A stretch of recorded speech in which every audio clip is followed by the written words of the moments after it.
8 বছর বয়সী শিশু, দ্বিতীয় শ্রেণীর ছাত্রী রামেশা ধর্ষণ ও হত্যাকাণ্ডের আসামি সোহেল রানা, তার সহযোগী রানার স্ত্রী স্বপ্না সহ সহযোগী অন্য আসামিদের দ্রুত ফাঁসি দাবি করছি এবং ফাঁসির রায়ের পরে দ্রুত তার সহিত ফাঁসি কার্যকরের আহ্বান করছি। আমরা সারা দেশের উদ্বিগ্ন পিতামাতা, সারা দেশের মা বোন যারা সন্তান নিয়ে উদ্বিগ্ন, তাদের মনের পাশ বুঝতে পেরে আমরা তাদের চোখের কান্না দেখে, আমরা রামেশার পিতার কান্না দেখে আমরা রাজপথে নামতে বাধ্য হয়েছি।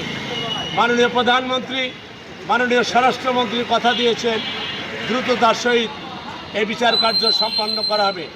ইতিপূর্বে ধর্ষণের বিচারের মেয়াদকাল ছিল 6 মাস।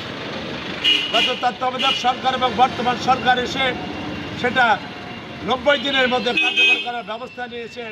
এই জন্য আমরা কৃতজ্ঞতা জানাই।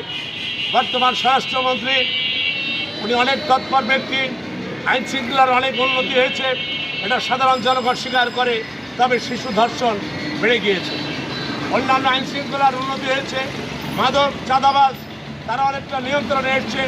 কিন্তু এই পর্নোগ্রাফি দেখার কারণে যুব সমাজ বিপদগামী হচ্ছে, ধর্ষণ বেড়ে যাচ্ছে। এই জন্য আমরা বলতে চাই অনলাইন থেকে পর্নোগ্রাফি সাইট তুলে দেওয়া হোক এবং কিশোর গ্যাং তারা এই ধরনের অপকর্ম বেশি করে, কিশোর গ্যাং নির্মূলে এবং তাদেরকে নিয়ন্ত্রণের জন্য পুলিশ প্রশাসনকে আরও তৎপর হওয়ার জন্য অনুরোধ করছি। আমরা 4 দফা দাবি সংবলিত স্মারকলিপি মানবতা ফাউন্ডেশনের পক্ষ থেকে এখন আমাদের পুলিশ সুপার মহোদয় চুয়াডাঙ্গার মাধ্যমে মাননীয় স্বরাষ্ট্র মন্ত্রক বরাবর আমরা পাঠাবো। আমরা এখন পুলিশ সুপারের কার্যালয়ে যাচ্ছি। আপনাদেরকে ধন্যবাদ।